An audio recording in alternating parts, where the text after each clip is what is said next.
জোর চলছে। বাড়ির 3 জা সহ বৃষ্টি এবং 2টো কাজের মহিলা কাজে লেগেছে। হাত কারো খালি নেই। ঝটপট হাতের কাজ সামলাচ্ছে সকলে। বৃষ্টি রান্নাঘরে সব এগিয়ে দিয়ে সে কুয়াশাকে নিয়ে ঘরদোর সাজাচ্ছে। হিমেল অবশ্য কাজে সাহায্য করছে। সে ঘরে ঘরে নতুন পর্দা টানানোর কাজ করছে। এই কাজটা সে বরাবরই করে থাকে। কুয়াশাও বেশ মনোযোগ দিয়ে কাজ করছে। সকাল সকাল নাস্তা পানি খেয়ে এই কাজে লেগেছে সকলে। সকাল সকাল টুংটাং শব্দ তুলে মালিথা বাড়িতে কাজ চলছে। জাকির মালিথা সোফায় বসে পত্রিকা পড়ছেন। তুষার তুহিন সোফায় বসে ফোন স্ক্রল করছিল। সেই সময় শিশির আর নিহার এলো। এ দুটো শুক্রবারে কখন উঠে ঠিক নাই। অন্যান্য দিন রুটিন মাফিক উঠলেও শুক্রবারে তারা নিজেদের মন মর্জি মতো উঠে ঘুম থেকে উঠে ফ্রেশ হয়ে এসেছে। দুজনেই খাবার টেবিলের দিকে গেল। শিশির সবটা দেখে বুঝলো না ব্যাপারটা কি, এত আয়োজন কিসের। আসলে শিশির নিহার এখনো জানে না দাওয়াতের বিষয়টা। বাড়িতে তেমন বলা হয়নি, বড়রাই নিজেদের মতো আয়োজন করেছে। তাই শিশির নিহারকে বলল, ব্যাপার কি রে ভাই, এমন সব দৌড়াদৌড়ি চলছে কেন? বুঝছি না। বলতে বলতে খাবার টেবিলে বসলো। শিশির চেঁচিয়ে বলল, আম্মু খেতে দাও। 3 জা এতটাই ব্যস্ত যে রান্নাঘর থেকে উঠে এদের খেতে দেবার মতো সময় নেই। তাই জাকিয়া বৃষ্টি আর কুয়াশাকে ডেকে বললেন ওদের খাবার দিতে। বৃষ্টি কথা মতো খাবার একে একে নিয়ে গেল। কুয়াশার ইচ্ছে না থাকা সত্ত্বেও খাবার নিয়ে যেতে হলো বৃষ্টিকে সাহায্য করার জন্য। কি দুর্ভাগ্য তার, এই বুনো ওলকে খাবারও দেওয়া লাগছে। কথাটা আপন মনে বিড়বিড়ালো সে। বৃষ্টিকে খাবার নিয়ে আসতে দেখে শিশির প্রশ্ন করল, ভাবি কি হবে আজ বাড়িতে, এত আয়োজন কেন? বৃষ্টি মজা করে বলল, কুয়াশাকে দেখতে আসবে, পছন্দ হলে আজই বিয়ে। শিশির মাত্রই পানি মুখে দিয়েছিল। কথাটা কান অব্দি শ্রবণ হতেই কাশি উঠে গেল। ফলস্বরূপ মুখের পানি ছুটে চারিদিকে ছিটে পড়ল। কুয়াশা তো বৃষ্টির কথায় অবাক হলো। বৃষ্টির দিকে তাকাতেই বৃষ্টি কুয়াশাকে চোখ টিপল, অর্থাৎ সত্যিটা বলিও না, একটু মজা নিও। কুয়াশাও কিছু বলল না। এদিকে শিশির চোখ বড় বড় করে তাকে মৃদু জোরে বলল, কি? আমাদের কুসুর আজ বিয়ে। বলেই মেকি মন খারাপ করার ভান ধরল বৃষ্টি। নিহার শিশিরকে লক্ষ্য করল, তারপর বৃষ্টিকে বলল, কি বলছো ভাবি? এমন কিছু তো শুনিনি। বৃষ্টি নিহারকেও একইভাবে ইশারা করলো। নিহার মুচকি হাসলো। এরপর খাবার বেড়ে নিয়ে পরের পর্বে কি হয় দেখার জন্য অতি আগ্রহ নিয়ে বসলো। শিশির বিস্ময় নিয়ে বলল, যা তা, ওর মতো গোবর ঠাসাকে কে বিয়ে করবে? আর ওর বিষয়ে, আর ওর বিয়ের বয়স হয়েছে? গাল টিপলে দুধ বেরোবে এখনো? কোনো কাজকর্ম তো কিছুই জানে না। অকর্মার ঢেকি, পারে শুধু আমার সাথে ঝগড়া করতে। এরে আবার কে বিয়ে করাবে? বলা শেষ করে এবার কুয়াশার দিকে তাকিয়ে বলল, বাই দ্য ওয়ে, এখন থেকে চুলোচুলি করা বন্ধ করো। এই অভ্যাস রয়ে গেলে বরের সাথেও করবি। বিয়ে টিকবে না তখন।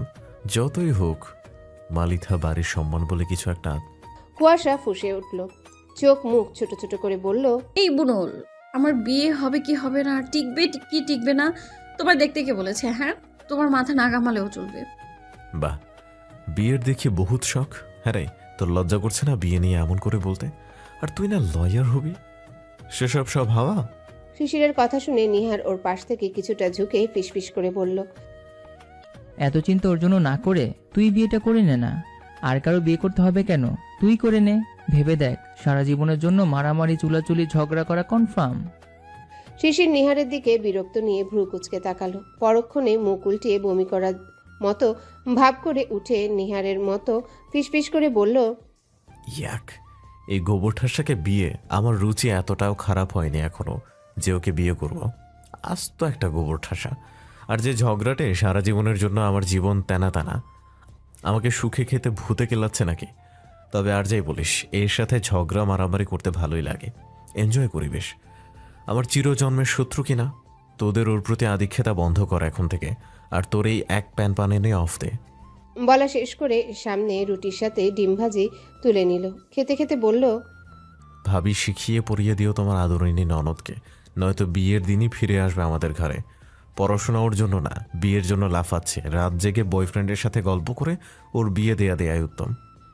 আপদ বিদেয় হবে, আমারও ভালোবাসার ভাগ থেকে মুক্তি হবে। কম কম করে গিলতে বলে কাজ শিখতে বলো। শিশিরের খোঁচা মারার কথাগুলো কুয়াশার গায়ে বিধে একদম শরীর জ্বলে উঠল রাগে। দাউ দাউ করে দাবানলের ন্যায় জ্বলছে ভেতরের সব গা পিত্তি। এক্কেবারে এই বুনো ওল জ্বালিয়ে খাক করে দিল। তাই রাগের সাথে বসে খাবার চিবনো শিশিরের কাছে এসে ওর চুল দুহাতে মুচড়িয়ে ধরে ঘুরিয়ে দিতে দিতে বলল, তুই বেশি করে গিল, বুনোলের বাচ্চা। যাবো না কোথাও, তোর ঘাড়ে বসেই খাবো সারা জীবন। কি করবি তুই? করে নিস।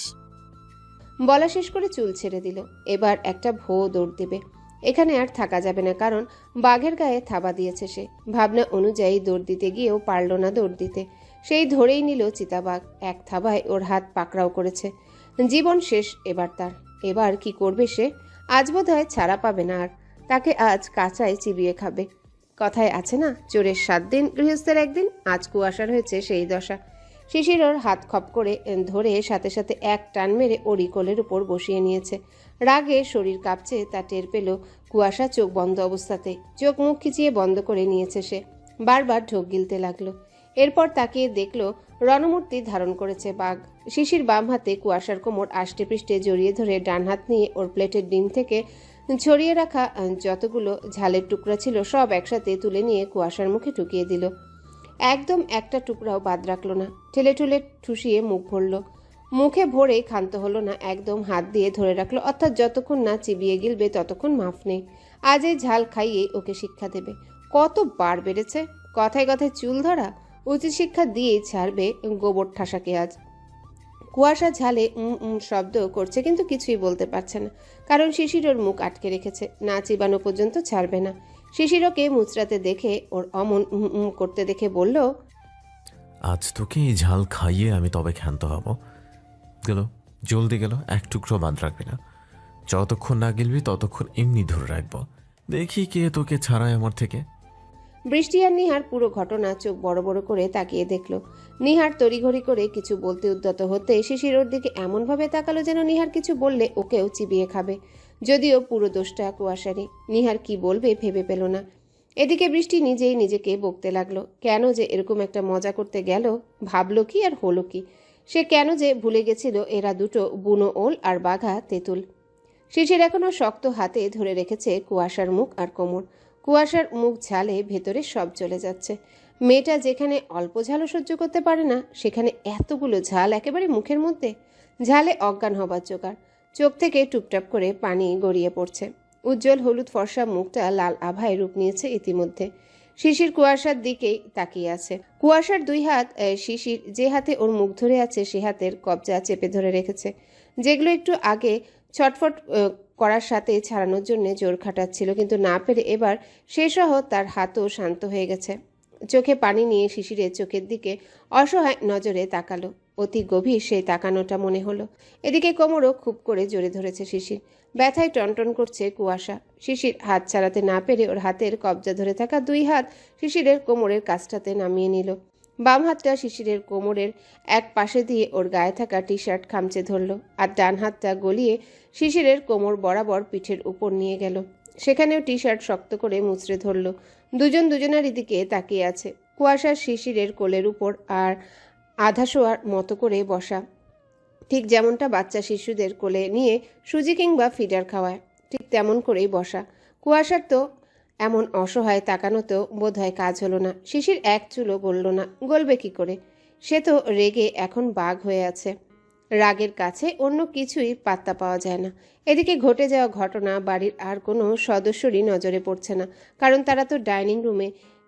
এদিকটা ড্রয়িং রুম থেকে একটু আলাদা, পেছন সাইডে, আবার অনেকটা দূরেও, আর রান্নাঘরের তো অন্যদিকে। এখানে কুয়াশাকে ছাড়াতে না দেখে নিহার অসহায় কণ্ঠে মিনতি করার মতো করে বলল, ছেড়ে দে না ভাই, মাফ করে দে, ভুল করেছে। ও তো তোর ছোট, বল ছেড়ে দে, ওর ঝাল লাগছে। দেখ চোখ মুখ লাল হয়ে গেছে মেয়েটার। নিহারের কথা শুনে কুয়াশা আরেকটু শিশিরের টি শার্টটা খিচে ধরল। 2 হাতে চোখে পানি নিয়ে শিশির চোখের দিকে তাকালো। মুখে বলতে পারছে না বলে ওভাবে বোঝাতে চাইছে ছেড়ে দেবার জন্যে। শিশির ওর দিকে তাকালো তখন। কুয়াশা আর সহ্য করতে না পেরে শিশিরের বুকের উপর মাথাটা এলিয়ে দিল, ঘনিষ্ঠ হয়ে গেল। শিশিরের সারা শরীরে এবার ঝটকা লাগলো। আবার নিজের হাতটাও কুয়াশার কোমরসহ পেটের উপর অতি গভীরে জড়িয়ে ধরা, যেটা টেবিলে